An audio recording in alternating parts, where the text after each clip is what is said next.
हा दादा काय बोल हा बोलले का मला फडणवीस मॅडमला उचल. हॅलो हा हा बोला. बांगर साहेब बोलले पण आमदार बांगर साहेब. बरं बांगर साहेब बोला. बोल ना, कोण बांगर म्हणजे? आमदार बांगर कोण बांगर म्हणायला त्या? संतोष बांगर, आमदार बांगर बोलायलेत म्हणाव. एक मिनिट सोनटेकेजी, इकडे त्या कवडे त्या फडणीस ताईला बोलतोय मी.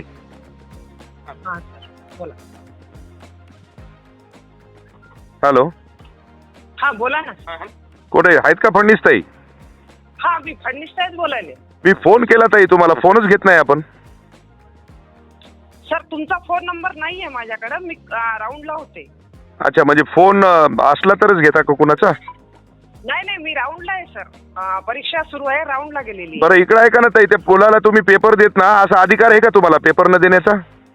ऐका ना सर, हा तेव्हा मुलगा 7वी पर्यंत सेमीला नाही नाही, होता. कसं व्हायलंय ताई, तुम्हाला सांगतो ओर व्हायलंय तुमच्या शाळेचं. मी येऊन तुम्हाला सांगतो, मी कुलूप लावून टाकेल बरं काय. नाही नाही, ओव्हर नाही सर. नाही अहो ओर इकडं आहे का, तुम्हाला अधिकार आहे का कुण्या लेकराला तुम्हाला परीक्षेला न बसू देण्याचा? मला एवढं तुम्ही आधी सांगा. ऐका ना, ऍडमिशन घेतली आहे का?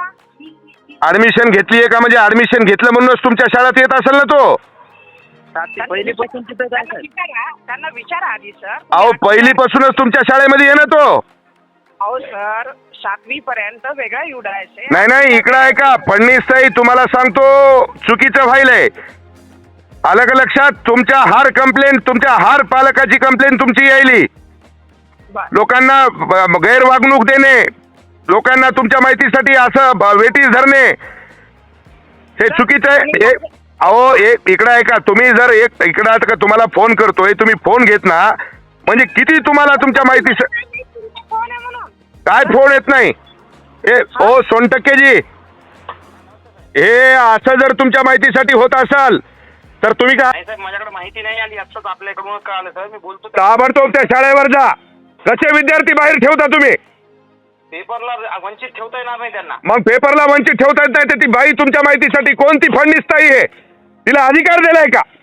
नाही नाही, अधिकार देताच येत नाही सर. आत्ताच तुमच्याकडून कळालं. ताबडतोब त्या शाळेमध्ये जा आणि ऍक्शन घ्या, नाही तर मला तुम्हाला सांगतो त्या शाळेवर जाणं लागल. हा म्हणजे लेकराला तुम्ही शिक्षणापासून वंचित ठेवता का?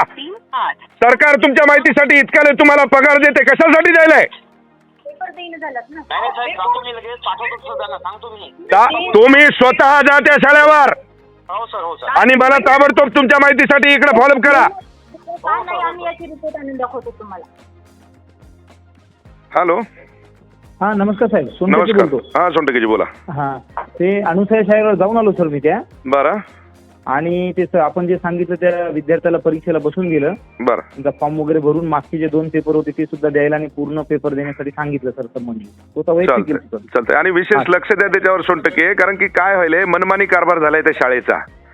हा सर, हा सर. आता कसं झालंय ते लेकरं तिथं तुम्हाला सांगतो परीक्षापासून जर वंचित ठेवत असतील तर किती मुगरुरी आली त्या तिथलच्या मुख्याध्यापकाला. नाही परीक्षेपासून कोणालाच वंचित ठेवता येणार नाही. मी त्यांना सांगितलं सुद्धा, तुमचं काही जरी प्रशासकीय कारण असेल तर ते तुम्ही पालकांशी बोला, पण लेकरांना परीक्षेपासून वंचित ठेवता येणार नाही तुम्हाला. आणि त्याच्यावर काय जे कारवाई करतायत त्या पद्धतीनं तुम्हाला सांगतो कडक कारवाई करा त्याच्यावर. असं जमता का मला? Yes sir, yes sir, yes. Okay okay. Yes.